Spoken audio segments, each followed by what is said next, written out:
Hi everyone, it's Nicole. Welcome back to my channel and another Stamptember 2024 video, limited edition exclusive.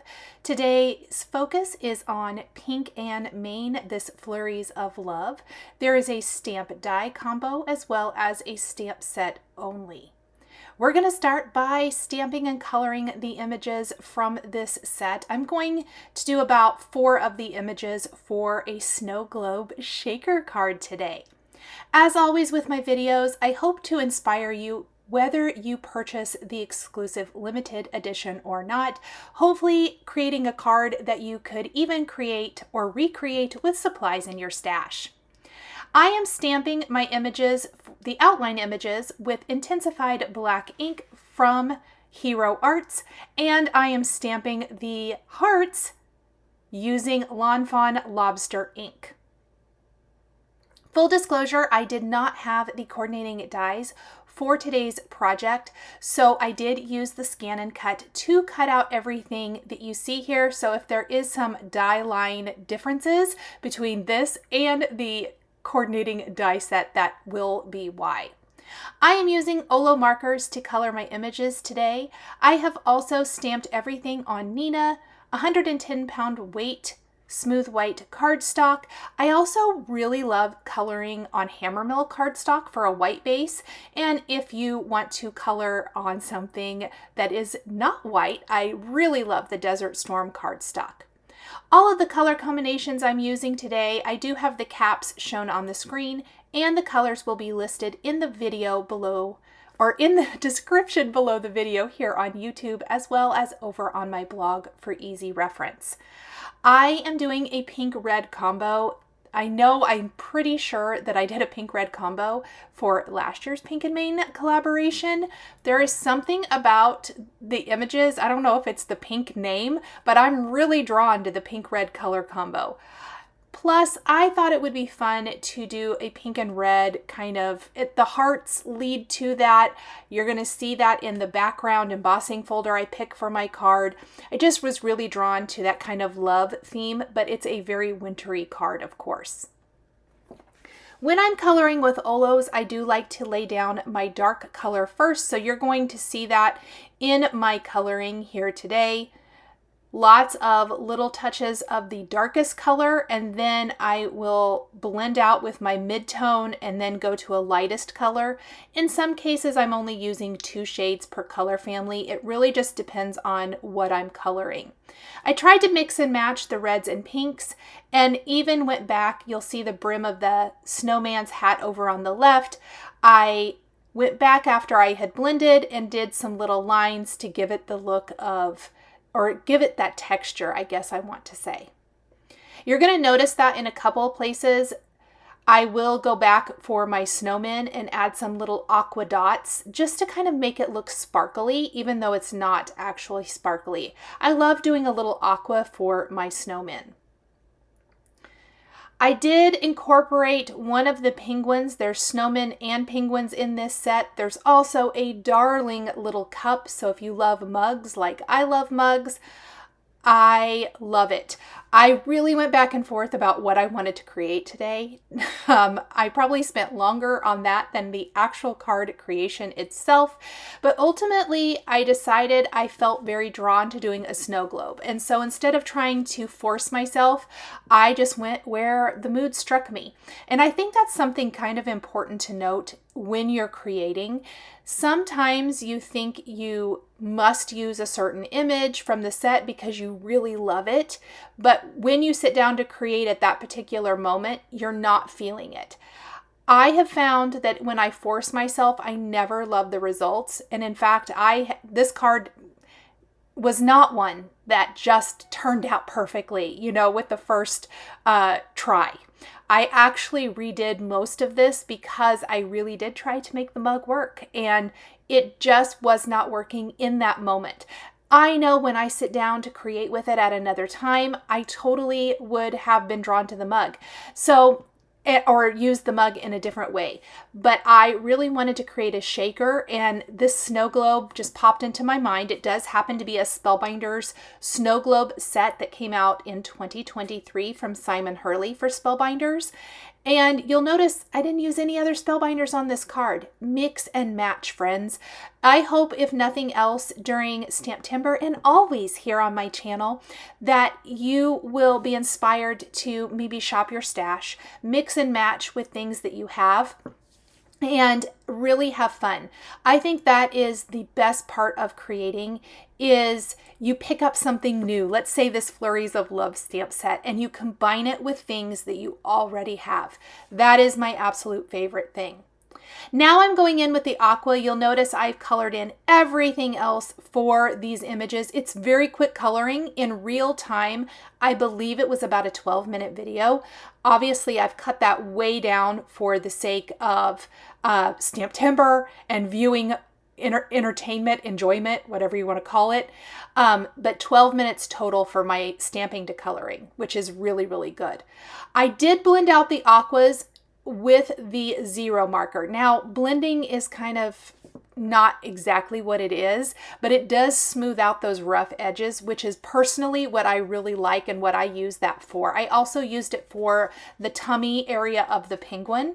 And then I went back in with my BG 2.3 and added some darker dots to the snowy areas. I'm going to run and scan and cut all of this, and now I have the components for the rest of my card. So you can see here I have pre-die cut this snow globe. I am using the circle, the base, and the snowy area. I have die cut the circle from an A2 cardstock panel, or I am die cutting it from an A2 cardstock panel. This is a 4 1/4 by 5.5 inch panel. I also die cut the circle from white cardstock and used the snowy border to die cut a little border. I used the circle as well to die cut a vellum circle, but ignore that because I'm actually going to create a whole A2 sized panel. I changed my mind partway through this creation as well. So I decided I was just going to inlay it, but then I decided, you know what? A vellum shaker would be really fun, and I don't think I've done a vellum shaker in a hot minute. So let's put our snow globe away and to the side. I don't need that anymore. And let's work on creating our shaker component and then pulling it all together. So I'm going to take this awesome Falling Hearts embossing folder. This was part of the Stamptember release from Simon Says Stamp, and I am going to emboss the frame part of this. I wanted to do the embossing after the die cutting so it doesn't smash down any of the hearts. In this case, I am not adding any additional inking to this. We're just going to leave that beautiful heart texture. So here's where I really discovered that if I want to make it a shaker, I'm going to need a big panel on the back of this frame. So what we're going to do is we're going to cut a little bit smaller piece of vellum, let's say a scant 4 1/4 by 5.5. So just very, very slightly smaller. That will help account for any of the shrinkage that may have happened from running our paper through the embossing folder. And I want to lay everything out and get a really good idea, where is this going to go? Yes, we have all of our darling little snowmen and penguins, but there's a lot of stuff in this little stamp set. I want to add an additional greeting right to that vellum shaker window. I want to add snowflakes. So let's go ahead and ink up our background, because we're going to need some contrast in this background of the panel to really make the vellum window shine. In this case, I decided to go with Kitsch Flamingo Distress Oxide ink on that background piece of cardstock. So I am just inking that up really in the section that goes behind the snow globe, and that looks fantastic. I love it. I can instantly tell that's going to make a huge difference in the finished card. Then we're going to take our background and our vellum and place it in a MISTI. I do need to use my window as a guide so I know exactly where I want to stamp my sentiment. On the window of this, I want to kind of shift this little greeting over to the left a little bit, and I'm going to use some cotton white Stazon ink. If you don't have Stazon, you could do a clear embossing ink with white embossing powder for a similar look. I do think you're going to get a crisper result with the white Stazon. Then I stamped snowflakes all over the window. I placed the vellum on the back. I also went ahead and adhered the snowy drift to the back of the vellum and added foam adhesive all the way around. I filled the shaker well for my shaker card with the Northern Lights sequins from Simon Says Stamp. They were also in part of this STAMPtember release. This is a pretty low profile shaker. I'm using the thin foam adhesive strips from Simon Says Stamp to create this, and then we're simply going to glue our panel in place. Keep in mind, I did glue my snowman down to the background before I secured the background panel. One of those snowmen I wanted to have back behind our frosty, glassy window, and the other little snowman that's made to be peeking out of that mug that we talked about earlier, he's peeking around the side of that snow globe. We're going to glue our additional skating snowman and penguin to the front of the shaker, kind of down right below that sentiment, and you can see that everything is still super visible. We're going to take the base of our snow globe now and place it in a MISTI, and I have another sentiment from the stamp set that I want to use. This is going to be the main sentiment for the card that really pops and shows up. In this case, we will be using clear embossing ink and white embossing powder. I die cut the base of my snow globe from Simon Says Stamp Schoolhouse Red cardstock. I'm stamping it right in the center because that's going to leave us plenty of room to add some fun little embellishments to the side. I'm sprinkling on the white, and then we will heat set this before securing it to our card.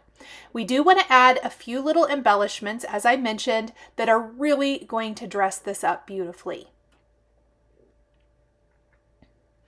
There is my greeting. I want to hit both the front and the back, so hopefully my cardstock doesn't curl up too much. And here is how that's going to look. So cute. So now I am going to take some twine. And originally I thought I'd use white, but then I went ahead and grabbed from my stash the Lawn Fawn Peppermint twine. It's a great red and white twine. Then we're going to wrap it around the base of our snow globe, but before we secure the snow globe, on either side of the twine, it's almost going to create a channel to house our twine and keep everything so it doesn't look lumpy and bumpy on the front. We're going to create this channel on either side with our foam adhesive, and that's where the twine is going to sit right in between. I haven't secured it yet. So now I can wrap it around a couple of times, and I'm just going to hold it in place with my fingers. After I'm happy with it, remove the foam adhesive from the back and then secure it in place before tying in a bow. This will give it a little bit of a raised look, but I think it works perfectly for this. Next, we're just going to slip the peppermint twine underneath the other strand, tie it in a little bow, and I want to kind of pull it so that my loops are not very big, and then we'll snip up those ends to shorten them. Perfect. Now we did have all those little hearts that we stamped earlier in the Lawn Fawn Lobster Red ink. I want to figure out where I want to place those and then finish with those embellishments for the base of our snow globe, as well as on the snow globe itself. So we are going to go ahead and glue down our red hearts. I'm going to grab an embellishment wand and my liquid glue. This is the best duo ever. I can pick it up and then just pop it right back down where I had it laid to prep.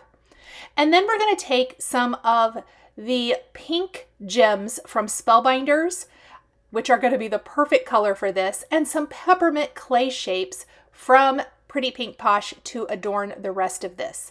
I also have some glossy accents that I'm going to use on these hearts. It will dry glossy and clear, which gives them a beautiful glossy raised finish once dry.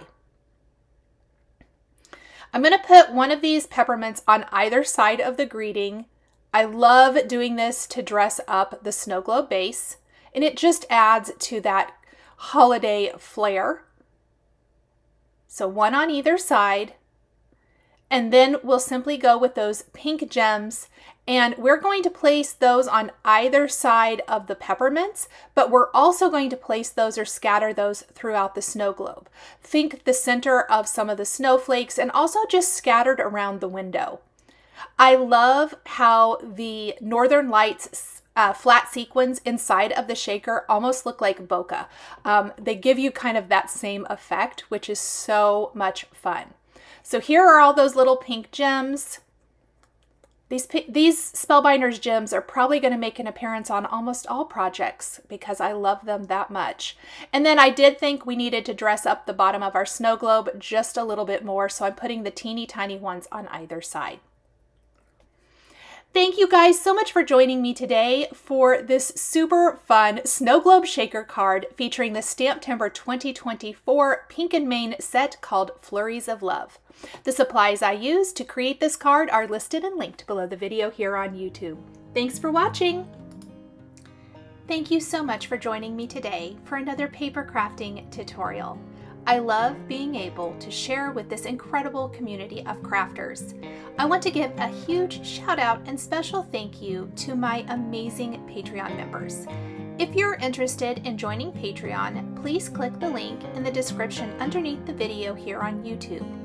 Patreon is a private community where you can support more of what I do. There is exclusive content, information, and behind-the-scenes content. Top-tier members will receive a handmade birthday card during your birthday month, access to D-Stash, and monthly exclusive lives, plus so much more. We would love to have you join our growing community.